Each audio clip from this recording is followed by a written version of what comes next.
Well, good evening everyone. I am Mohammad Shanawaz. So today we will discuss about very important topic that is organization of NISU and its equipment.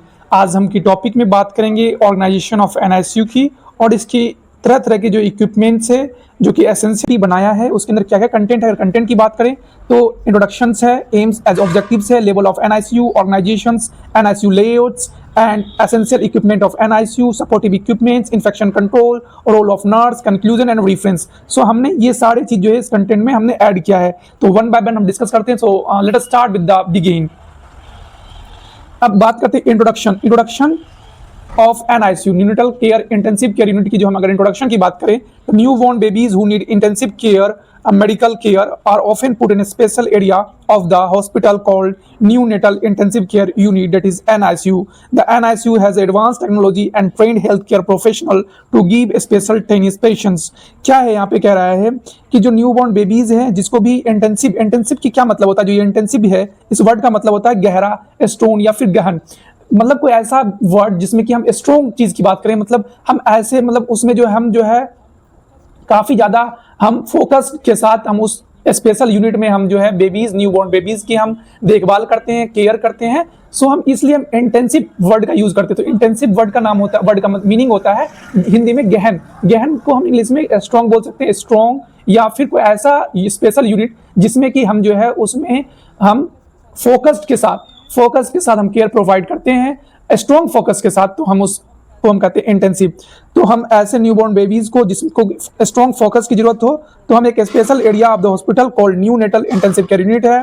The NICU has advance technology and trained health care professionals. हम उसमें trained health care professionals को advance technology का use करते हैं हम, जिससे कि हम जो है एक बेटर हेल्थ आउटकम ले सके और हम क्वालिटी केयर प्रोवाइड कर सकें। And health care professional to give the special care to the tiniest person. यहाँ पे टीनिएस्ट पर्सन का मीनिंग क्या है कि जो बच्चे प्री मैच्योर है या फिर जो बच्चे जो है लो बर्थ वेट है, तो उन बच्चों को जो है सबसे पहले हेल्थ केयर प्रोफेशनल दिया जा सके, उनको मेडिकल केयर प्रोवाइड कर सके, जिससे कि हम बच्चों की जान बचा सके। तो इंट्रोडक्शन हमारा कंप्लीट हो गया। अब हम बात करते हैं डेफिनेशंस की ओर।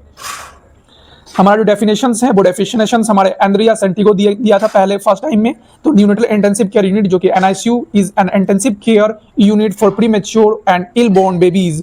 यहाँ पे क्या मीनिंग्स हुआ डिफिनेशंस के कि न्यूनेटल इंटेंसिव केयर यूनिट जो है वो एक इंटेंसिव केयर यूनिट है जो कि डिजाइन किया गया है प्री मैच्योर बच्चों के लिए या फिर new born babies. Pre mature का मतलब ये हुआ कि जो बच्चे जो एक नॉर्मल वीक्स होते हैं, डिलीवरी वीक्स जो होते हैं, उससे पहले अगर बच्चे की बर्थ हो जाए, बच्चे जन्म ले ले, तो उसको हम कहते हैं प्री मैच्योर। अगर बच्चे प्री मैच्योर रहेंगे तो उसके साथ जो है बहुत सारे एबनॉर्मलिटीज देखने को मिलेंगे, उसमें बहुत सारे फिजियोलॉजिकल फंक्शन जो है वो आपको इम्पेयर्ड देखने को मिलेंगे, जैसे कि आपको जो है आप ब्रीदिंग पल्मोनरी फंक्शन हो सके, आपका कार्डियक फंक्शन हो सके, वो सब इम्पेयर्ड हो जाता है। तो उसके लिए जो है हमें प्री मैच्योर बच्चे, अगर हम नॉर्मल अगर आपको हम बर्थ बताएं तो देखिए 9 मंथ होता है, 9 मंथ एक प्रेगनेंसी होती है, नॉर्मल प्रेगनेंसी 9 मंथ, जिसको कि हम अगर वीक में कैलकुलेट करें तो 40 वीक्स। बट अगर नॉर्मल अगर हम बाउंड्रीज की बात करें थोड़ा आगे पीछे लेके चलते हैं तो 37 वीक, और उधर जो है 40 वीक तो नॉर्मल होता है 9 मंथ, तो हम 40 नहीं वीक मान के 42, मतलब जो बच्चे 37 वीक में, अगर 37 वीक्स के अंदर तक अगर कोई बच्चे बॉर्न हो रहे हैं तो भी ठीक है, अगर 42 तक पहुंच रहे हैं तो भी ठीक है, मगर 37 से पहले जो जा रहे हैं वो प्री मैच्योर हो रहे हैं। और जो 42 के बाद है तो वो जो है पोस्ट टर्म बोल सकते हो आप उसको, जो बच्चे जो है काफी डिले आप बोल सकते हो, डिले हुए उनके डिलीवरी टाइम में। तो ये है इसका डेफिनेशंस। जो डिजाइन है इसका प्रीमेच्योर या फिर जो न्यू बच्चे, न्यू इल बॉर्न है, उस बेबीज के केयर के लिए जो हमने स्पेशल यूनिट बनाया है उसको ही हम NICU बोलते हैं। या फिर अगर हम दूसरी इसका डेफिनेशन एक और है कि neonatal intensive care unit is an area of care unit specialising in the care of ill and premature baby और न्यू इनबॉर्न इन्फेंट। मतलब ये जो है स्पेशल है किसके लिए, कोई बच्चे अगर बीमार है उसके लिए, या फिर प्रीमेच्योर बेबीज के लिए, या फिर कोई इन्फेंट की क्या उम्र होती है, इन्फेंट की उम्र होती है 0 से 1 ईयर तक का, 28 डेज से 1 ईयर तक का। अगर 28 डेज के बाद अगर कोई इन्फेंट, मान लो न्यूनेटल जो है, न्यूनेट जो होता है 0 से लेकर 28 डेज तक के लिए होता है। तो अगर कोई बच्चे अगर 1 मंथ 2 मंथ के बाद भी अगर कोई बच्चे अगर सिक हो रहे हैं, बीमार पड़ रहे हैं, तो उनको जो है इसी NICU में ही एडमिट कर देते हैं। तो ये कहना चाह रहा है कि न्यू बॉर्न इन्फेंट के लिए भी हम इसका इस्तेमाल करते हैं। फिर हमारी जो बात आती है वो होती है गोल्स ऑफ NICU। क्या हमारा गोल्स है NICU का, उसके ऊपर हम बात करते हैं। जो हमारा पहला गोल्स है to improve condition of the critically ill neonates, keeping in the mind the survival of the neonates, so that reduce the neonatal morbidity and mortality। क्या मतलब हुआ, मतलब जो हम जो है इम्प्रूव करते हैं कंडीशन को, जो कि क्रिटिकली इल होते हैं, जो बच्चे क्रिटिकली इल, जो न्यू बॉर्न बेबीज होते हैं, उसके कंडीशन को इंप्रूव करने का ही मकसद के लिए हम जो है एनआईसीयू का एस्टेब्लिशमेंट करते हैं। जो एनआईसीयू हमने सेटअप किया है उसका एकमात्र गोल ये है कि हम जो है न्यूनेटल जो इल पेशेंट है उस बेबीज का जो हम कंडीशन को इंप्रूव करते हैं। दूसरा, mind the survival of the neonates and reduce the neonatal and morbidity rate. अब आपको दो टर्म समझना है, mortality rate and morbidity rate. Mortality rate क्या होता है कि मोर्टिलिटी रेट होता है वो रेट जिससे कि बच्चे की वो दर, जो संख्या बच्चे की मौत हो रही है, तो जितनी संख्या मृत्यु दर जो है वो उसे हम कहते हैं मोर्टिलिटी रेट। और जो बच्चे की बीमारी की संख्या, कितने बच्चे बीमार है, तो हम कहते हैं बीमारी की दर को कहते हैं हम मोर्बिडिटी रेट। तो एक तो हमें बीमारी की दर को कम करना है, दूसरा हमें जो है बच्चों की मृत्यु दर को भी कम करना है, जिसके लिए हम एनआईसीयू का सेटअप तैयार किया है। तो ये हमारा गोल्स है, हम मोर्बिडिटी रेट और मोर्टिलिटी रेट को भी कम करते हैं। अब यहाँ पर क्या है कि हम नर्सेज को भी हम एक ट्रेनिंग का भी एक मौका देते हैं कि अपने जो ट्रेनिंग हम जो लिया है उसकी सर्विस को भी हम प्रोवाइड करने का एक मौका देते हैं। तो हमने यहाँ पर एक पॉइंट ऐड किया है, to provide continue in servicing training to medicine and nursing personnel in the care of newborn. हम जो है न्यू बॉर्न बेबीज के लिए, न्यू बॉर्न के लिए हम नर्सेज को भी एक हम जो है प्रोवाइड करते हैं अपॉर्चुनिटी, जिससे कि हम सर्विस प्रोवाइड कर सके, हम नर्सेज भी और हम न्यूनेट्स के सेवा कर सके।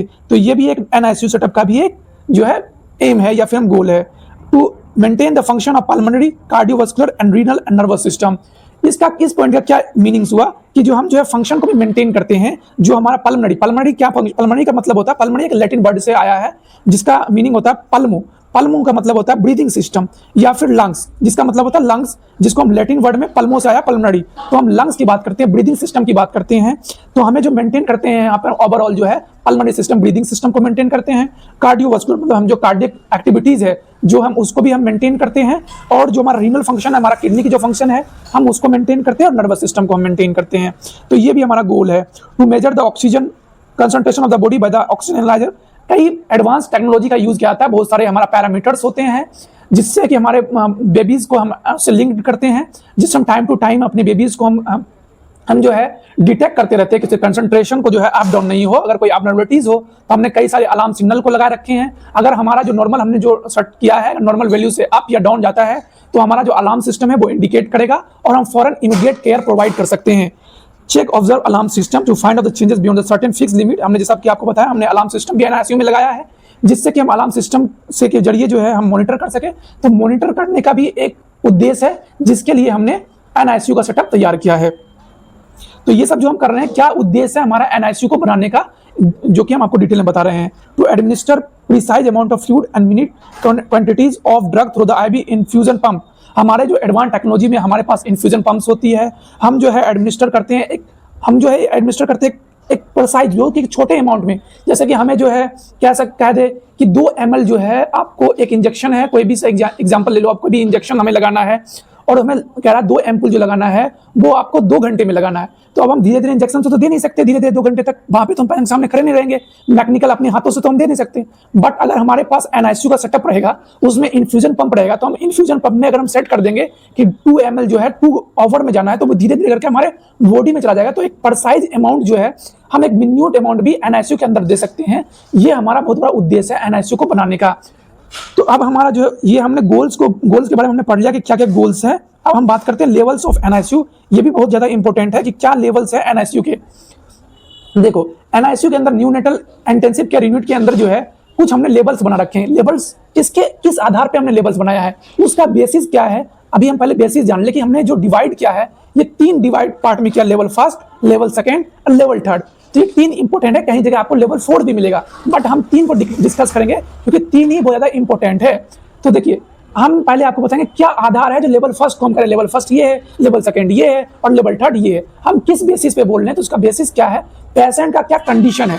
देखो, अगर कोई बेबी बिल्कुल नॉर्मली डिलीवरी होती है, अगर उसे कोई भी परेशानी नहीं होती है, तो हम उसे डायरेक्ट जो है आपको जो है मदर के साथ ही उसको हम रखते हैं, हमें एनआईसीयू में रखने की कोई जरूरत नहीं है। पर जो बच्चे प्री मैच्योर होते हैं या फिर उसे कोई कंजेनिटल एब्नॉर्मलिटीज फाइंडिंग होती है, तो वैसे बच्चे को हम एनआईसीयू में रखते हैं। और क्या सीवियरिटी है उसके एब्नॉर्मलिटीज के, इम्पेयर्ड फंक्शन को, उस तरह हम जो है level first, level second, level third में जो है हम उसको डिवाइड करते हैं। लेवल फर्स्ट में हम वैसे बच्चे को रखते हैं जो थोड़ा कम थोड़ा कम जो है थोड़ा कम इल है, थोड़ा उसको जो है कम अफेक्टेड है। लेवल सेकंड में हम ज्यादा इफेक्ट वाले बच्चों को रखते हैं, और लेवल थर्ड में हम उससे ज्यादा सीवियर बच्चों जिसमें कि एकदम एडवांस, उसको जो इमीडिएट केयर की जरूरत हो और एक प्रोफेशनल केयर जो है 24 घंटे उसको जो है देख रेख करते रहे, तो उसकी मॉनिटर के लिए हम जो है थर्ड में रख देते हैं कि ये लेवल थर्ड में है, लेवल सेकंड में है। ऐसे अब जैसे कि देखिए लेवल फर्स्ट में हम आपको धीरे धीरे वन बाय वन एक्सप्लेन करेंगे। This is bell newborn nursery. Nursery का क्या मतलब होता है? नर्सरी एक ऐसा जगह है जहां पे हम न्यू बॉर्न को हम रखते हैं। तो यहाँ पे कह रहा है लेवल फर्स्ट एक ऐसा नर्सरी है जहां पे कि हम न्यू नेटल को रिसक्सेशन कर सके। रिसक्सेशन का क्या मतलब होता है? हमसे सीपीआर प्रोवाइडिंग करना, हम उसको चेस्ट कंप्रेशन दे सके, हम उसको वेंटिलेट करने की क्षमता रख सकते हैं, हम जो है उसको जो है फीट रबिंग, हम उसको जो है आपको जो है बॉडी टेम्परेचर हम मेंटेन कर सकते हैं। तो वैसे में अब हम अगर हम बात करें कि postnatal care to the healthy newborn, थोड़ा देखो ये हेल्थी होता है, हम इसको बिल्कुल ही ऐसा नहीं माने कि ये बिल्कुल ही अफेक्टेड होगा, बिल्कुल ही ये इल बॉर्न होगा, नहीं, ये मतलब जो है हेल्थी के कैटेगरी में आता है, बट थोड़े बहुत जो है अफेक्टेड देखने को मिलते हैं, जिस वजह से जो है इसको जो है हम जो है इसको थोड़े बहुत देख रेख के लिए जो हम लेवल फर्स्ट में रखते हैं। अब इसका APGR स्कोर देखें तो APGR स्कोर का क्या मतलब होता है? यहाँ पर जो APGR स्कोर है, ये जो स्कोर है A फॉर अपेरेंस होता है, और P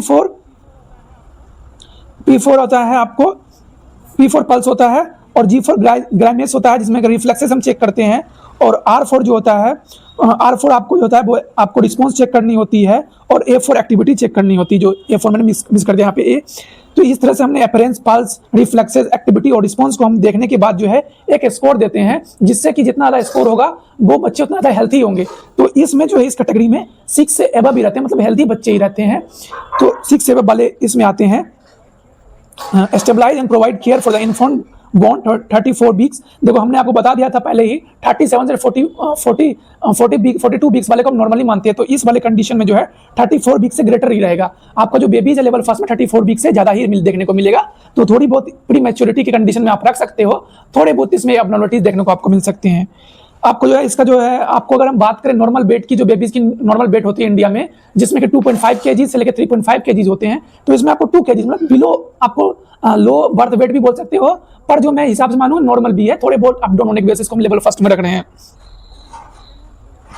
अब हम लेवल सेकंड में हम थोड़े ज्यादा क्रिटिकल बेबीज को रखेंगे, क्रिटिकल न्यूली बॉर्न बेबीज को हम रखते हैं इसमें। The level second units are subdivided into 2 categories based on their ability to assist ventilation including continuous. देखो लेवल 2 को हम 2 कैटेगरीज में डिवाइड करते हैं, एक तो लेवल सेकंड A और लेवल सेकंड B। अब इसके क्या आधार है? इसका जो क्लासिफिकेशन का जो बेस्ड है, ये इसके ऊपर बेस्ड है कि लेवल फर्स्ट में कुछ इक्विपमेंट्स जो है वो रखे गए हैं, और लेवल सेकंड B में जो है उसमें जो है हम आपको जो है एडवांस कुछ और लेवल सेकंड A से एडवांस रखे हुए हैं इक्विपमेंट, जिससे कि अगर लेवल सेकंड में कुछ बच्चे जो प्री मैच्योर आएंगे, अगर उसे थोड़ी बहुत नीड इक्विपमेंट्स को, तो हम A वाले में रखें। अगर ज्यादा इक्विपमेंट्स की नीड हो, ज्यादा कोई केयर देने की नीड हो, कोई सर्जिकल ऑप्शन की नीड हो, तो हम उसे लेवल B में रखते हैं।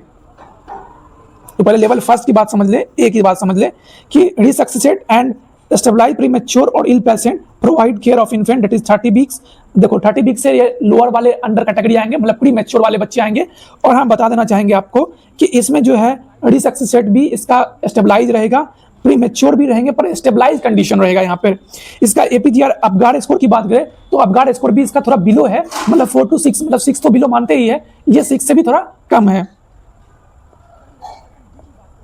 अगर लेवल सेकंड B की बात करें तो लेवल सेकंड B में कौन कौन से पेशेंट को रखते हैं? He has capability of the level second in nursery and the additional capabilities to provide mechanical ventilation for brief duration 24 month और 24 आवर और कंटिन्यूअस पॉजिटिव एयर भी। आप देखो यहाँ पर जो है इसमें जो लेवल B में जो है सारी कैपेबिलिटी जो लेवल A वाली है उस वो तो है ही, एडिशनल क्या है? एडिशनल है CPAP, कंटिन्यूअस पॉजिटिव एयर बे प्रेशर। हम कंटिन्यूअस जो है उसको हम जो आर्टिफिशियल एयर जो प्रोवाइड करेंगे, जिससे कि जो है बच्चों का जो रिस्पायरेटरी जो सपोर्ट है वो मिलता रहे।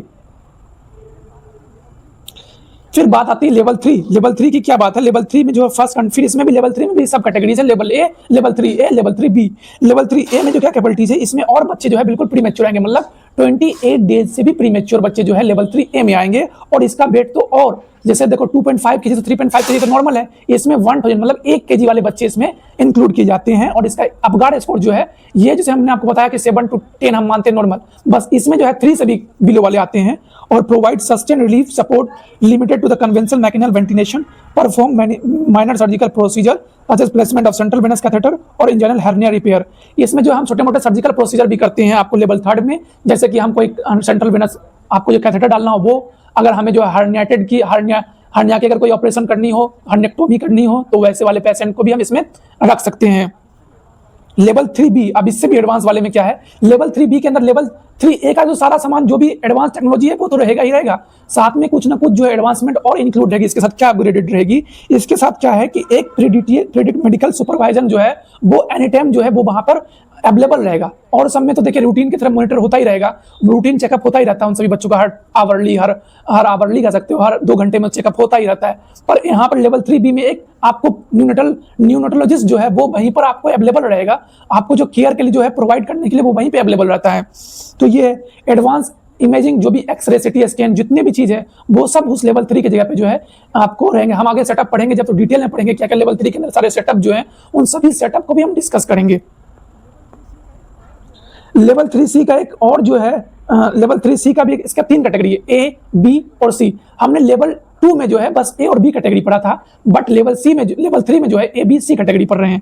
तो C वाले कैटेगरी में जो है लेवल B का तो सारा सामान रहेगा ही रहेगा, और कुछ जो है अपग्रेडेड रहेंगे। वो क्या अपग्रेडेड है, तो उसके अंदर अपग्रेडेड क्या है कि वो एक्स्ट्रा कॉर्पोरियल मेम्ब्रेन तक भी ऑक्सीजन प्रोवाइड कर सकते हैं। ये इसका कैपेबिलिटीज है। कोई अगर बिल्कुल ही कार्डियक फेल्योर न्यूबॉर्न बेबीज है तो हम थोड़ी देर के लिए हम जो है कार्डियक सपोर्ट भी दे सकते हैं। सॉरी अगर हम बात करें फिजिकल लेआउट्स की कि क्या इसके फिजिकल लेआउट्स हैं, हम क्या क्या फिजिकल लेआउट्स होते हैं NICU के, तो यहाँ पर जो लोकेशन की फर्स्ट आती है location, it should be close as the labour room. Labour room के जो है बिल्कुल क्लोज होना चाहिए। ऑब्स्टेट्रिक केयर यूनिट, ऑब्स्टेट्रिक का मतलब गायनोकोलॉजिस्ट यूनिट जो है उससे भी क्लोज और लेबर रूम से भी क्लोज। इसका 2 रीजन है, पहला इजी टू जो है एक्सेसिबल हो जाता है, मतलब अगर साइड बाय साइड ही रहेगा तो हम अगर कोई बच्चा क्रिटिकल इल तुरंत डिलीवरी हुई हम तुरंत जो है उसको NICU में है एडमिट कर सकते हैं। अगर किसी और फ्लोर पर रहेगा तो लेके आने में जो है बहुत टाइम लगेगा, तो हमारा टाइम कंजप्शन होगा, और अगर हम टाइम से अगर बच्चे को ट्रीटमेंट नहीं दे तो जो है शायद उसका जो है डेथ भी हो सकता है। इसलिए जो हम जो है लेबर रूम के क्लोज रखते हैं और गायनिक रूम के भी क्लोज रखते हैं। This should be adequate sunlight and illumination, sunlight भी उस रूम में आए और थोड़े बहुत जो रोशनी है प्रॉपर लाइटिंग कंडीशन भी मेंटेन हो सके। The ventilation should be properly placed और the great fresh air, ventilation सही फ्रेश हवा आ सके उस रूम के अंदर। तो ये सारा ख्याल जो है आपको लोकेशन का ध्यान रखना पड़ेगा, ये सब लोकेशन के अंदर आपके लोकेशन के अंदर होना चाहिए। अब हम बात करते हैं स्पेस, कितना स्पेस होना चाहिए। It is a service as a referral unit of infant born, each infant should be provided with the minimum area of 100 square foot. देखो जितने हम अगर वहां पे आपको जो है न्यूनेट्स रखेंगे तो एक प्रॉपर जो आपका ट्रॉली होगा न्यूनेट्स का, उसका जो स्पेस होगा वो होगा 100 स्क्वायर फीट। तो वैसे आपको जैसे 10 रखा तो आप 1000 स्क्वायर फीट मान लो, तो उस तरह से आपको करने पड़ेंगे। एक बच्चे के लिए जो आपको 100 स्क्वायर फीट जो है वो आपको जो पहले रिजर्व करना पड़ेगा। और this should be breast feeding room 500 to 600 gross square feet per bed. अब जो भी बेड हमने लगाया है, जो भी हमने ट्रॉली लगाया है, वो उस ट्रॉली के अंदर जो है आपको जो है 500 से लेकर 600 स्क्वायर फीट जो है आपको एक जो है ब्रेस्ट फीडिंग रूम भी बनाना पड़ेगा, क्योंकि आपको जो है मदर का जो फीडिंग करवाना भी जरूरी है। हर 2 घंटे में आपको फीड करवाना होता है बच्चों को, तो उस फीडिंग के लिए भी जो हम जो है एक ब्रेस्ट फीडिंग रूम भी तैयार करेंगे NICU के अंदर ही। तो कुछ ये है, जैसे कि आप ये देख सकते हो, तो इसका जो स्पेस है ये आपको 100 स्क्वायर फीट तक रहेगा। सॉरी, इसका जो ये जो है ये वाला जो है आपका जो स्पेस है ये 100 स्क्वायर फीट तक रहेगा। अब हम बात करते हैं फ्लोर प्लान। क्या है फ्लोर का प्लान, फ्लोर का क्या प्लान रहेगा। It should be open in combed space, it the wall should be made by the washable walls, tiles and window should be 2 layer glass, planes water supply should be adequate and accessible, there should be isolation the door. हमें जो water supply का भी ध्यान रखना है, और जो भी फ्लोर होगा वो ओपन होगा थोड़ा बहुत स्पेस, और जो वॉल जो है हम वो जो है वॉशेबल लगाएंगे। अगर कोई गंदा हो जाता तो हम तुरंत ही मतलब क्लीननेस हाइजीन का जो हमें ध्यान पूरा रखना है। तो ये हमारा फ्लोर के ऊपर हो गया। लाइटिंग की क्या व्यवस्था रखनी है, the whole unit should be fresh and the wall the room should be painted white. हमें जो पेंट क्या रखनी है वो व्हाइट रखनी है, और it should be provide uniform shadow free illumination. Shadow नहीं होना चाहिए, कहीं पे अंधेरा नहीं होना चाहिए। हमें जो है इल्यूमिनेशन जो हमें रोशनी का जो है पूरा ध्यान रखना पड़ेगा। और food candles at the baby level, जो हमारे बेबी के पास हम चाहे फूड कैंडल लगा सकते हैं या फिर बैलून लगा सकते हैं। जैसे कि कोई बच्चे अगर बॉयज़ हैं तो बॉयज़ का, अगर बॉयज़ उसके वेलकम के लिए हम ब्लू लगा सकते हैं, अगर गर्ल्स हुई तो हम ग्रीन बैलून लगा सकते हैं यहाँ पे। अब हम बात करते हैं टेम्परेचर एंड ह्यूमिडिटी, क्या इसका टेम्परेचर है और क्या इसका ह्यूमिडिटी हमें रखना है एक NICU का। The temperature inside the room should be maintained at 28 degree Celsius while the humidity must be above 50 degree Celsius. हमें जो 28 डिग्री एक रूम टेम्परेचर को मेंटेन करके रखना है और जो है इसका ह्यूमिडिटी वो जो है 50% तक का मेंटेन करके रखना है। There should be portable radiant warmer infrared lamp can also be used। हम इसके मेंटेन के लिए, इसके टेम्परेचर को मेंटेन के लिए हम जो है हीटर वगैरह का भी यूज कर सकते हैं। ये कुछ हमारा NICU का सेटअप इस तरह से दिखता है, इस तरह से हमारा NICU का सेटअप है। हमारे NICU के अंदर जो है एक कम्युनिकेशन सेटअप भी होना जरूरी है। The unit also should have an intercom and direct outside telephone line to connect with their other health terms and again emergency cases. अब हम बात करें जो हमें जो है कनेक्ट कम्युनिकेशन सिस्टम भी रखनी है, टेलीफोन लाइन, अगर कोई इमरजेंसी सिचुएशन बन रही है तो तुरंत की तुरंत हम न्यूरोलॉजिस्ट से हम बात कर सकते हैं। हम जो है तुरंत के तुरंत जो है डॉक्टर से हम तुरंत के तुरंत जो पीडियाट्रिक डॉक्टर जो है आपको हम उससे तुरंत का तुरंत कॉन्टैक्ट कर सकते हैं। अब बात करते हैं वेंटिलेशन की। There should be effective ventilation of the unit, central air condition should be provide of the unit further purposes. हमें जो है एयर के लिए, एक फ्रेश एयर के लिए जो हमें वेंटिलेशन का भी एक प्रॉपर यूज करना जरूरी है।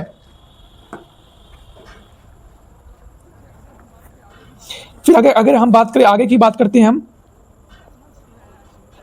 पर्सनल्स इन NICU। NICU के अंदर क्या क्या पर्सनल्स हैं, कौन कौन से लोग NICU के अंदर जो हमारे टीम के मेंबर्स रहेंगे जो कि पूरे NICU को जो है संभालते हैं, तो उन सभी लोगों का हम योगदान के बारे में बात करना चाहेंगे। सबसे पहले है न्यूनेटोलॉजिस्ट। न्यूनेटोलॉजिस्ट का क्या आपको जो है फंक्शंस है, तो ये जो है एक स्पेशल होते हैं जो कि हम जो है न्यू बॉर्न बेबीज के जो है डॉक्टर्स हम बोलते हैं इसको। ये जो है स्पेशलिस्ट होते हैं और तुरंत के तुरंत जो है ये मतलब जो है ये इसने एक स्पेशल कोर्स कर रखा है जिसको हम कहते हैं न्यूनेटोलॉजी। इन्होंने एक स्पेशल कोर्स कर रखा है जिससे कि हम जो है बच्चे को जो है हम जो है छोटे बच्चों का हम अच्छे से केयर कर सकते हैं। फिर आता है न्यूनेटल नर्स। न्यूनेटल नर्स क्या होता है, ये जो है एक स्पेशल नर्स होती है जो कि बच्चों का जो है, छोटे बच्चों का जो कि 0 से लेकर 28 डेज के न्यू बॉर्न बेबीज का जो हम केयर कर सकते हैं। फिर आता है रिस्पायरेटरी थेरेपिस्ट। रिस्पायरेटरी थेरेपिस्ट में वैसे लोग आते हैं जो कि रिस्पायरेशन प्रोवाइड करते हैं, रिस्पायरेटरी जिसको कि एक एडवांस टेक्नोलॉजी के बारे में प्रोवाइड हो, पता हो, जो कि जैसे कि हमें रेस्क्यूट भी करना पड़ता हो, ET ट्यूब डालनी आती हो, ET ट्यूब डालने में वो एडवांस एक मास्टर्स कर रखा हो, आप इंक्यूबेट करने में एक मास्टर्स हो उनके पास, तो ये सब करने के लिए, रिस्पायरेटरी थेरेपी देने के लिए, बच्चों के जो है रिस्पायरेटरी कंडीशन को समझने के लिए जो है उन्हें जो है एक रिस्पायरेटरी थेरेपिस्ट, कोई रिस्पायरेटरी थेरेपिस्ट की भी जरूरत पड़ती है। दूसरी बात आती है पीडियाट्रिशियन जो है, पीडियाट्रिशियन का क्या है, देखो पीडियाट्रिशियन और न्यूनेटोलॉजिस्ट में क्या डिफरेंसेज है कुछ। देखो न्यूनेटोलॉजिस्ट जो होते हैं वो एक न्यूनेटोलॉजी एक अलग कोर्स करते हैं, पीडियाट्रिशियन तो होते ही होते हैं, साथ में एक अलग कोर्स करते हैं, पर पीडियाट्रिशियन जो होते हैं वो क्या होते हैं, ये जो है 0 से लेकर 18 ईयर तक के जो छोटे बच्चे होते हैं, एडोलेसेंट तक के जो बच्चे होते हैं, उसके जो है ज्यादा वो एक जो है कह सकते हैं आप स्पेशलिस्ट होते हैं। फिर आता है फिजिकल, ऑक्यूपेशनल और स्पीच थेरेपिस्ट के लिए जो है जो बच्चे फिजिकल तौर पे जो है डिसेबल होते हैं और स्पीच बोलने में उनको कोई तकलीफ होती है, तो वैसे बच्चों को जो है एक स्पेशल थेरेपी की जरूरत पड़ती है, जिसके लिए जो हमें एक टीम की जरूरत पड़ती है, that is physical, occupational as speech therapist. हम वैसे जो है ये जो है इनका काम होता है बच्चों को फिजिकली जो है हम उसको मेंटली जो है हम उसको स्ट्रॉन्ग करने में हेल्प करते हैं, हम उसको स्पीच थेरेपी उसको बोलने में मदद करवाते हैं हम जो है ये। अब दूसरा जो ये आता है डाइटिशियन। डाइटिशियन क्या करती है, डाइटिशियन जो है वो प्रोवाइड करती है डाइट, बच्चे क्या खाएंगे, कब क्या खाएंगे, कितनी उम्र तक क्या खाएंगे, कब क्या खाएंगे, किस मंथ में क्या खाएंगे, कब क्या खाना, तो उसका पूरा एक रूटीन होता है, एक मेन्यू प्लान वो बनाती है, वो सेट करती है, जो कि बच्चों के लिए एक बेनिफिशियल होते हैं। अलग अलग बच्चों को एक अलग अलग अकॉर्डिंग अलग अलग हेल्थ कंडीशन को देखते हुए वो एक जो है मील प्लान करती है, दैट इज डाइटिशियन। उसके बाद आता है फार्मासिस्ट। फार्मासिस्ट जो है वो क्या करती है, फार्मासिस्ट जो है आपको जो है मेडिकल जो जितनी मेडिसिन प्रोवाइड करनी होती है वो फार्मासिस्ट का इसमें रूल्स होता है। अब हम बात करते हैं लैक्टेशन कंसल्टेंट। लैक्टेशन कंसल्टेंट से क्या हम समझते हैं, कुछ मदर जो है न्यूली जब मदर बनती है तो उनको जो है ब्रेस्ट फीडिंग कराने में भी असहज महसूस होता है, जिससे के लिए हम जो है लैक्टेशन कंसल्टेंट को भी रखते हैं, जो कि मदर को प्रमोट करती है, इंकरेज करती है ब्रेस्ट फीडिंग के लिए, जो कि एक बहुत ही हेल्थी मिल्क होता है बच्चों के लिए। कोलेस्ट्रॉल का आपने नाम भी सुना होगा, जो कि बहुत ज्यादा एक गोल्डन मिल्क का होता है बच्चों के लिए, तो वैसे मिल्क जो है प्रोवाइड उसको इंकरेज करने में जो है आपको जो है एक लैक्टेशन कंसल्टेंट की जरूरत पड़ती है। फिर आते हैं हम सोशल वर्कर। सोशल वर्कर का क्या काम है NICU में, सोशल वर्कर क्यों आते हैं NICU में, क्यों हम उसको भी टीम के अंदर रखते हैं NICU के अंदर, तो क्या है कि हम जो है गांव के अंदर, रूरल एरिया के अंदर, अर्बन एरिया के अंदर हम कैंपेन चलाते हैं, जिससे कि हम जो है न्यूनेटल जो एबनॉर्मलिटीज होती है, जो कंजेनिटल एबनॉर्मलिटीज होती है, जो भी प्रिकॉशन करनी होती है प्रेगनेंसी के दौरान, ये सब सोशल वर्कर जो हमारे सोशल वर्कर होती है उसके साथ हम मिलजुल कर कोलैबोरेट होकर हम कैंपेन चलाते हैं। दैट्स वाई हमें जो है एक सोशल वर्कर की भी नीड होती है एनआईसीयू के अंदर। अब हम बात करते हैं इक्विपमेंट्स इन आईसीयू, क्या क्या इक्विपमेंट्स है एनआईसीयू के अंदर, कौन कौन सी इक्विपमेंट्स की नीड होती है एनआईसीयू के अंदर, तो हम उसके ऊपर हम बात करते हैं। सबसे पहले हम बात करते हैं सक्शन इक्विपमेंट। सक्शन इक्विपमेंट्स आपकी सक्शनिंग के अंदर काम आता है, जैसे कि हम रिमूविंग करते हैं म्यूकस को, सिक्रेशन को, कोई फ्लूइड हो या फिर बेबीज के माउथ के अंदर से कोई भी म्यूकस सिक्रेशन फ्लूइड्स को हम जो सिक्रेट करने के लिए ही हम जो है सक्शन इक्विपमेंट्स का हम जो है यूज करते हैं।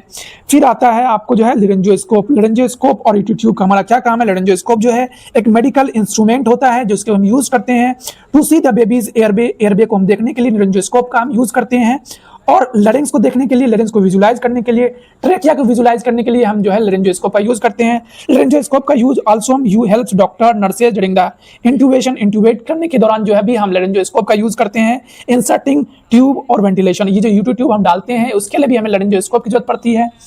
फिर आती है बैग मास्क एज ऑक्सीजन। ये जो है एम्बू बैग, ये जो बैग है ये हमें ये जो हमें आर्टिफिशियल ऑक्सीजन प्रोवाइड करने में जो है हमें मदद करती है। फिर है ऑक्सीजन हुड। ऑक्सीजन हुड क्या है? A small transparent plastic dome placed over the baby's head to deliver a control concentration of oxygen. इसमें हम क्या करते हैं, बच्चों को जो हम कई बार सुनते हैं कि बच्चे हमारे शीशे में, तो शीशे में कुछ नहीं है, यही है हमारा ऑक्सीजन हुड।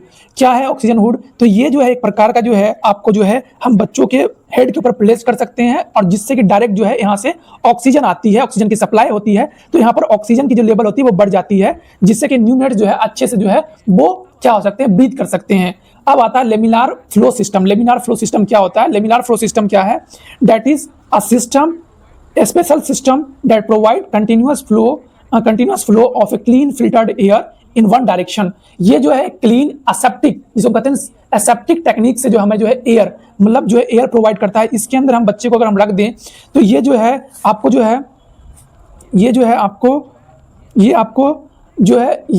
है एक यूनिडायरेक्शनल में जो है एयर को प्रोवाइड करता है। वो जो एयर है वो purely dust free, bacteria, any infection जो है वो फ्री होता है, सभी सेप्टिक से जो फ्री होता है, that is called laminar flow system. फिर है फोटोथेरेपी मशीन।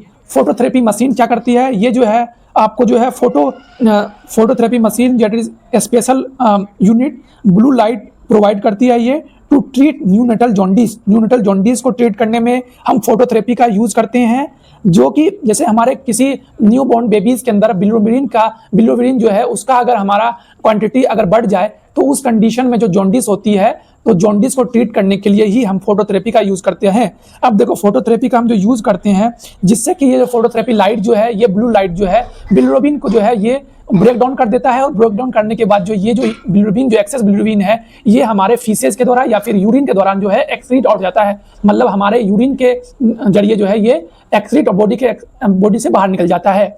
और ये जो हम ब्लू लाइट प्रोवाइड करते हैं, फोटोथेरेपी प्रोवाइड करते हैं, तो इसमें हमें प्रिकॉशन का ध्यान रखना है, जिसमें कि हम बेबीज के जो प्राइवेट पार्ट और बेबीज के आई को भी हम कवर करते हैं, मतलब उसमें जो हमें एक्सपोजर नहीं देना होता है। अगर हमें एक्सपोजर लंबे टाइम के लिए दे तो इससे जो हमारा प्राइवेट पार्ट है बेबीज का, ये भी अफेक्ट होगा, और साथ साथ में जो हमारा आई है वो भी अफेक्ट होगा। और बिलिरुबिन का अगर हमारा जो है लेवल इंक्रीज रहेगा तो ये जो हमारे ब्रेन को है वो डैमेज कर देगा, और वैसे कंडीशन को हम कंडीशन कहते हैं।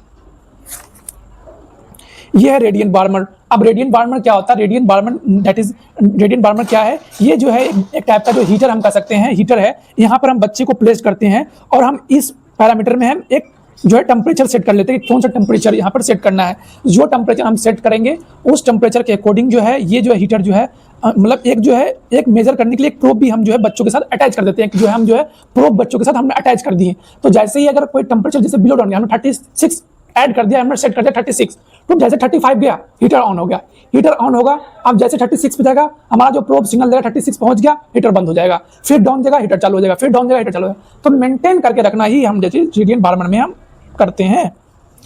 इन्फ्यूजन पंप हमने बता रखा आपको, ये जो है प्रिसाइज अमाउंट में जो हम लंबे टाइम के साथ, जैसे 2 ml हमने बोल दिया 2 ml देना आपको 2 घंटे में, तो प्रिसाइज अमाउंट है ये 2 घंटे में देना है, तो इन्फ्यूजन पंप के द्वारा हम दे देंगे, धीरे धीरे वो बॉडी में चला जाएगा। फिर है फीडिंग सेट। फीडिंग सेट में क्या आता है? फीडिंग सेट में आता है बच्चों के लिए एनजी ट्यूब हुआ, फीड करने डायरेक्टली हम स्टॉक में डालना हो तो उसके जो फीडिंग सेट जैसे एनजी ट्यूब वगैरह हुआ, तो ये सब ट्यूब जो है हम बच्चों को फीड करने के लिए उसको जो फूड को जो इंसर्ट करते हैं डायरेक्ट स्टोमैक में, तो उसके लिए हम फीडिंग सेट का भी हम इक्विपमेंट को यूज करते हैं। यहाँ पे पल्स ऑक्सीमीटर। पल्स ऑक्सीमीटर का, पल्स रेट मॉनिटर का क्या काम है? पल्स रेट का होता है हार्ट रेट को मॉनिटर करना और ऑक्सीजन जो हमारे बॉडी में है उसको भी लेवल को मॉनिटर करना। ये इंक्यूबेटर। इंक्यूबेटर क्या है? ये फुल्ली जो है इंक्यूबेट मतलब जो है अंदर में रखता है, डायरेक्ट हम इसके अंदर प्लेस कर देते हैं। इसके अंदर दो चीज होते हैं, एक तो हम ऑक्सीजन भी प्रोवाइड कर सकते हैं, दूसरा हम जो है इन्फेक्शन से बच्चों को बचाते हैं, ज़्यादा बच्चे एक्सपोजर न हो। मतलब इसमें हम उस बच्चे को रखते हैं जिसका जो है पहले से इम्यूनो कम्प्रोमाइज हो, जिसका इम्यून सिस्टम पहले से वीक हो, तो उसके लिए जो हम इसमें जो है बच्चे को रखते हैं, जिससे कि जो है उसका जो इम्यूनिटी है जो कि बाहर से कंटेक्ट ना हो, बैक्टीरिया वगैरह इसमें इंटर ना करे, तो एसेप्टिक होता है। इसके अंदर सारा जो इन्वायरमेंट होता है वो भी एसेप्टिक होता है। इन्वायरमेंट एक अच्छा इन्वायरमेंट दे सके, एक जो उसके लिए इन्वायरमेंट एडुकेट इन्वायरमेंट दे सके, उसके लिए हम जो है इंक्यूबेटर में रख देते हैं। बिलीमीटर ये जो है आपको बिल्यूमिन का लेवल चेक करता है कि जॉन्डिस है या नहीं है बच्चों के अंदर। म्यूकस एक्सट्रैक्टर, ये देखिए रबर का बना हुआ होता है, हम डायरेक्ट जो है नेजल के अंदर डालते हैं, उसको हम प्रेशर करते हैं, प्रेशर से जो है जो भी आपका सिक्रेशन हो, जो भी म्यूकस हो, तो ये सब जो है उसके अंदर जो है ये स्टोर रहता है, फिर हम उसको डिस्कार्ड कर देते हैं और क्लीन कर देते हैं। ये आप समझ रहे हो। न्यूलेटर वेंटिलेटर, ये इसमें हम जो आर्टिफिशियल ऑक्सीजनेशन प्रोवाइड करते हैं। पहले हम यूज करते हैं सीपैप का, सीपैप से काम नहीं बना तो बाईपैप का, बाईपैप से भी काम नहीं पड़ा तो फिर हम जो है इंक्यूबेट करते हैं, वेंटिलेटर पे डालते हैं बच्चों को, उसमें हम जो थोड़ा बहुत जो है इन्वेसिव मेथड का भी यूज करते हैं।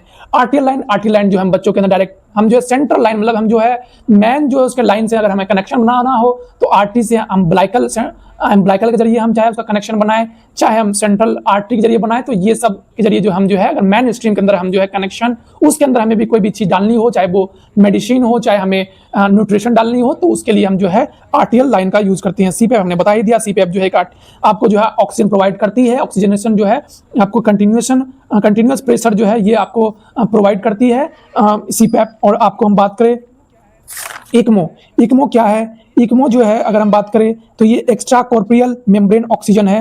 एक्स्ट्रा कॉर्पोरियल मेम्ब्रेन ऑक्सीजनेशन क्या है? ये एक लाइफ सपोर्ट करता है, जैसे कि दोनों बच्चे का जो है कार्डियक एक्टिविटी भी, कार्डियक भी फेलियर हो रखा है, लंग्स भी, रिस्पायरेटरी फेलियर भी हो रखा है, तो वैसे कंडीशन में हम इक्मो पे रखते हैं, जिसमें कि आर्टिफिशियली हम जो है बच्चों को हार्ट पंप करवाते हैं और जो है ऑक्सीजन भी हम आर्टिफिशियली, ऑक्सीजनेटेड ब्लड भी हम आर्टिफिशियली ही बनाते हैं।